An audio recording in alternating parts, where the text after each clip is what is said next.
In Spanish, the order of words matters. Don't believe me?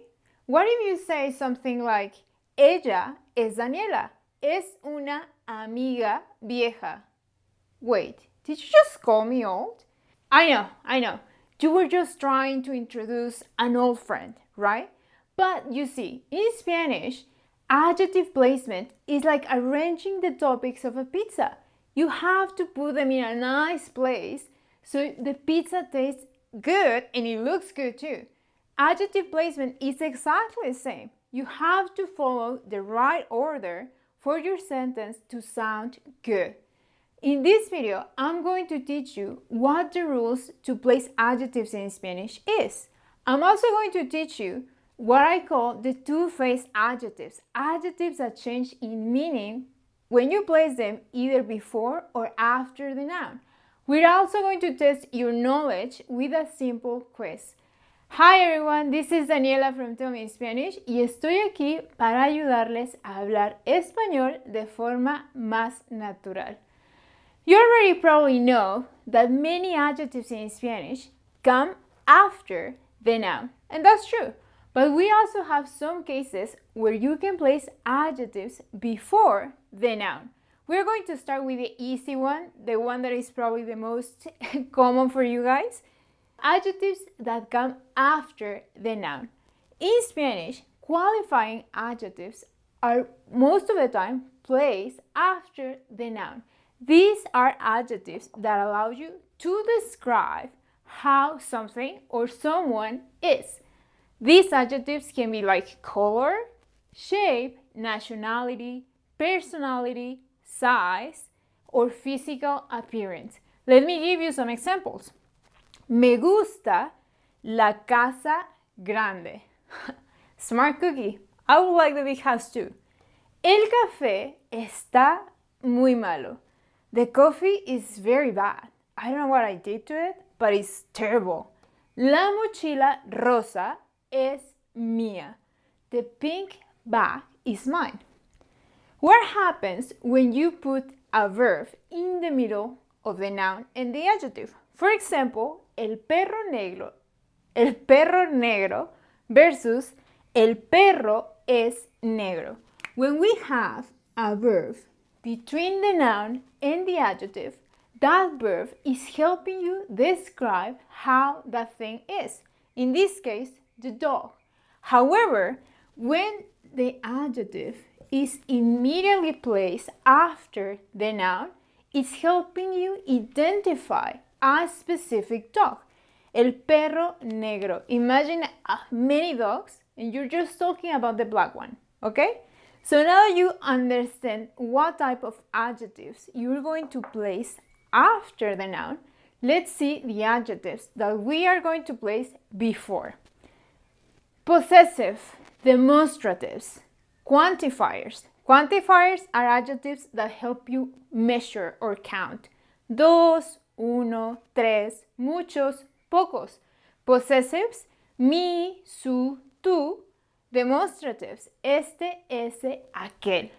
Those ones are going to be placed before the noun. For example, ese perro es mío.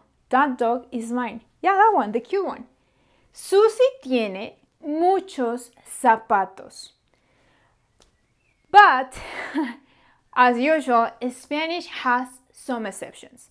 Some qualifying adjectives can also be placed before the noun. However, we only do this in very specific situations. When you want to emphasize that quality or when you're providing a subjective appraisal about that thing. Let me show you. Qué gran oportunidad. That's such a great opportunity. Tuve un mal día. I had a bad day. No creo que sea buena idea. I don't think that's a good idea. I don't know what you're doing, but it doesn't sound good. Check that all of these examples are a little bit subjective. What it seems a good opportunity to me might not be good to you. Okay? So this is when we place qualifying adjectives before the noun. And when you do this, you have to keep a couple of things in mind. Gran is a short version of grande, but you're always going to use gran before nouns. Mal, you probably know this when you're thinking, what's the difference between mal and malo? The difference is that mal is placed before nouns, and you're going to use the short form mal with singular masculine nouns such as día. Qué mal día. Malo is placed after. El café está muy malo. Okay? So I have forgotten that you call me old. So let's address that. In Spanish, we have something that I like to call the two-phase adjectives. These are adjectives that you can either place before or after the noun. However, when you change the position, you're also going to affect the meaning. Let me show you some examples. Viejo, this is what you call me. When you place viejo after the noun, you're referring to age. However, if you place it before the noun, you're talking about a long time event. This is what you have to say. Daniela es una vieja amiga. When you place viejo before the noun, you're expressing that you and I have known each other for a long amount of time. Pobre, when you place pobre after the noun, you're talking about money.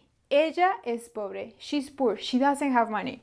But if you place it before, you're saying that that's a person with very bad luck and just a lot of problems, like pobre hombre, poor man. Gran, I already explained this. Gran is going to be used before the noun, and it means that you're talking about an amazing person. Grande, on the other hand, is going to be placed after, and it refers to size or in formal situations to age. Antiguo is very similar to viejo. You can place it after the noun when you're talking about age, or before when you're talking about prior, like your previous phone, your previous employment, okay? So now that you understand the difference and the rules to place these adjectives, I'm going to give you a very simple quiz. Your job is to place the adjective before or after the noun, depending on what the sentence wants to express. Let's start. Number one, you're going to use the adjectives gran or grande. Pay attention to the context. Gandhi fue un hombre. Place it before or after. Number two, no dormí mucho. ¿Qué noche? You're going to use mal or malo. Ya no es un bebé, es un niño. You're going to use gran or grande. Number four, en mi trabajo solo escribíamos. You're going to place antiguo before or after trabajo depending on what the sentence is expressing.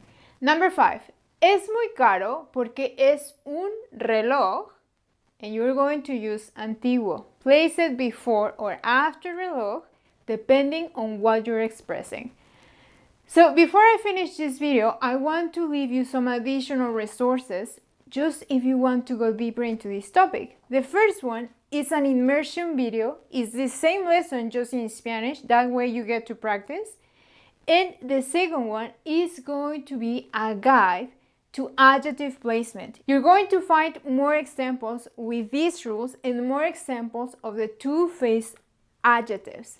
I'm also going to give you a resource to common adjectives in Spanish. That way you get to increase your vocabulary. So that's it for today, guys. If you like the video, please hit the like button and I hope to see you soon. Bye!